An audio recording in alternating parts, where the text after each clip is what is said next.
Shalom adik-adik, semangat pagi. Aku mau kenal Tuhan, aku mau cinta Tuhan melalui firman-Nya. Puji Tuhan adik-adik, kita akan kembali merenungkan firman Tuhan di pagi ini. Namun sebelumnya, Tuhan Tobra mengajak kita semua mengambil sikap doa. Kita berdoa.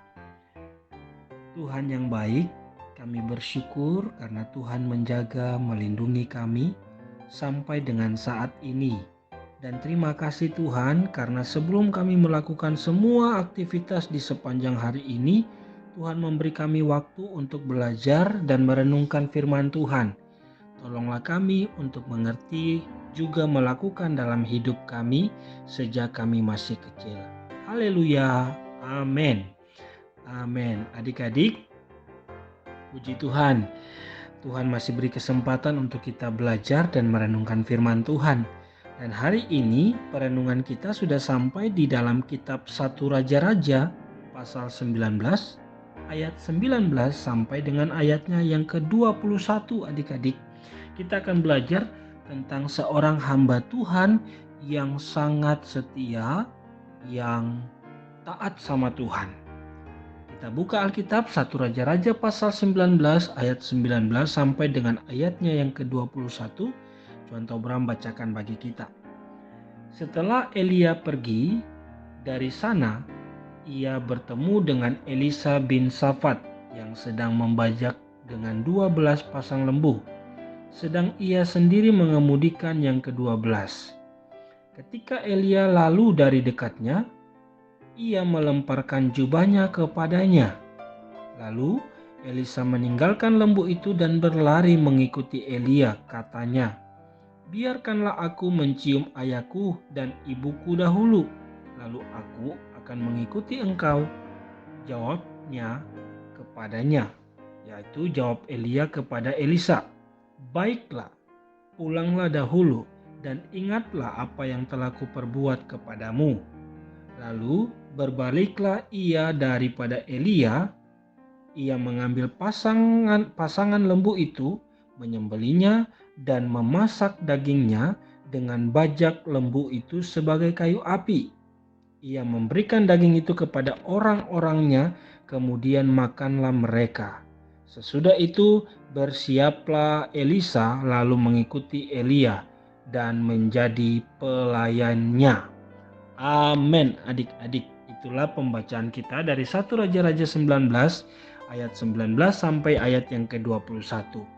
Adik-adik, kita akan belajar daripada kehidupan Elisa yang ketika itu ia belum menjadi seorang nabi.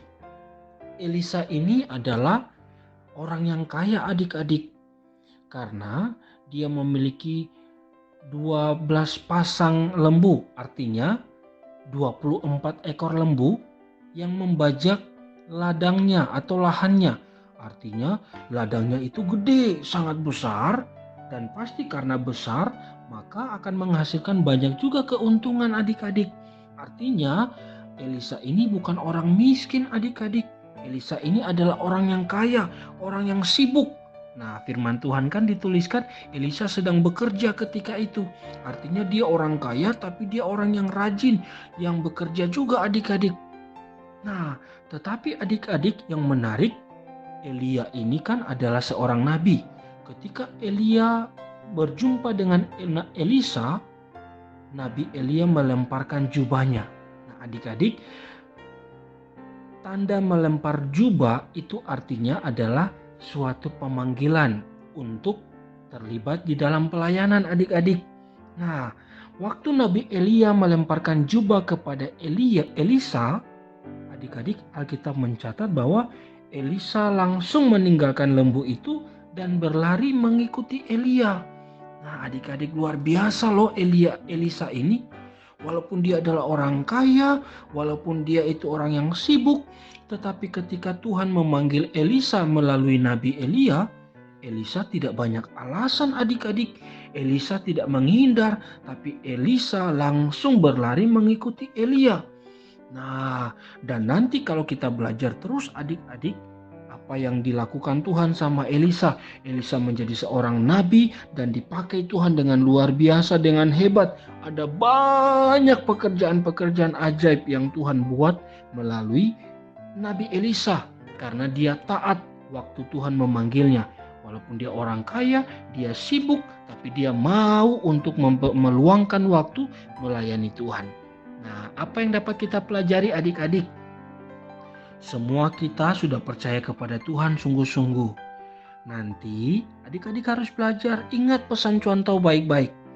Kalau Tuhan memilih adik-adik, kalau Tuhan mempercayakan pelayanan kepada adik-adik, apapun itu, adik-adik harus bersedia melayani Tuhan. Jangan banyak alasan.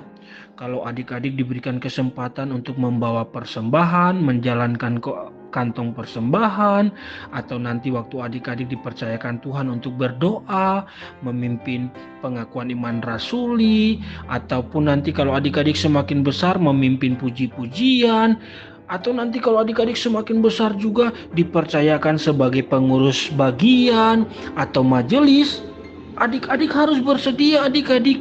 Walaupun nanti mungkin adik-adik akan menjadi orang yang kaya, pengusaha yang hebat, ada banyak kesibukan, pekerjaan, tapi jangan menjadikan alasan untuk adik-adik tidak melayani Tuhan. Tidak boleh adik-adik, kita belajar dari seorang muda yang bernama Elisa. Dia taat sama Tuhan ketika Tuhan panggil. Dia rela meninggalkan pekerjaan, kesibukannya. Dia rela meninggalkan hartanya. Dia melayani Tuhan.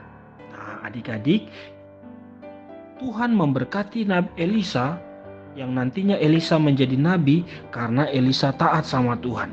Nah, kalau adik-adik pun mau diberkati oleh Tuhan, adik-adik harus belajar taat sama Tuhan. Ingat baik-baik pesan Tuhan tahu.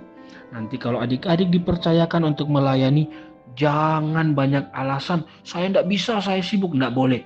Harus bersedia, karena kalau Tuhan yang pilih, pasti Tuhan sudah tahu adik-adik bisa.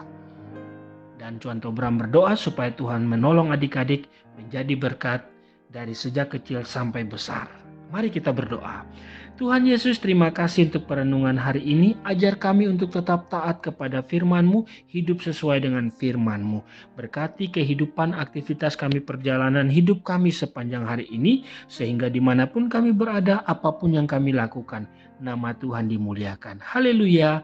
Amin. Amin. Adik-adik, selamat beraktivitas, selamat menikmati waktu libur.